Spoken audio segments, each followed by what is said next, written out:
I saw The Bride a while ago and I never got to share my thoughts, so let's talk about it. Now, I wasn't big on Maggie Gyllenhaal's first feature, The Lost Daughter, but I did see inklings of promise that she could potentially make something that did end up connecting with me. And I really did think that's what I was going to get with The Bride, but unfortunately, this one did not do it for me at all.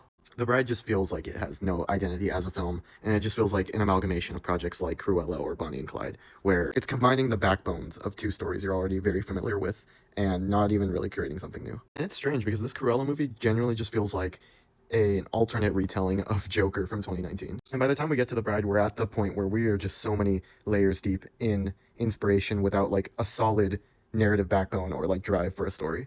Like we're just doing the same things over and over and just repackaging them and rebranding them as something different. If you haven't noticed by now, all of these examples that I've mentioned are IP, including The Bride. So I'm seeing a trend here. And fresh off of Jessie Buckley's Oscar win last night, did say in my Hamnet review, I enjoyed her performance in that movie, but with The Bride, I don't think it really worked. To give her credit though, I do think she does something very interesting with her performance in this film. But I don't want to give away, it's kind of a narrative spoiler, but those who've seen the film will know what I'm talking about, the kind of double side to the one coin. To be more clear, I think her performance is inconsistent. Like, there is moments where she really shines as this character, and it's genuinely impressive to see the range that she has going from Hamnet to this. But I think what's really bringing everything else in this film down is the foundation of this film, which is the script, and the script is not great. So much of the dialogue just feels juvenile and punk rocky, and it just does not mesh well with this retelling of the Bride of Frankenstein story. And on that note, honestly, I'm just kind of confused about this movie as an adaptation. Like, this film is insisting and nailing in your head that this isn't just Frankenstein's story. This isn't just a story about him and his lover. No, this is the Bride's story.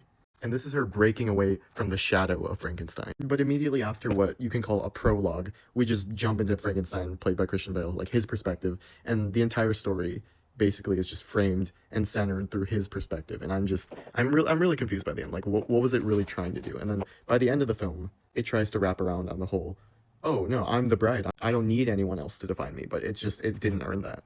And yeah, honestly, with a better script, honestly, a better director, and someone with like a more clear vision, I think Christian Bale, Jessie Buckley could have absolutely nailed this one, and we could have got something really special here. I know I probably sound harsh, but trust me guys, like, I went into this with an open mind, and I wanted to like it, but I just couldn't. And you know, I was a little forgiving. Gave it 2 stars, 4 out of 10. Some good set pieces, some good performance moments, good visuals, but at the end of the day, it's not anything that's going to last with me for a long time. But yeah, that's what I thought. Okay, bye.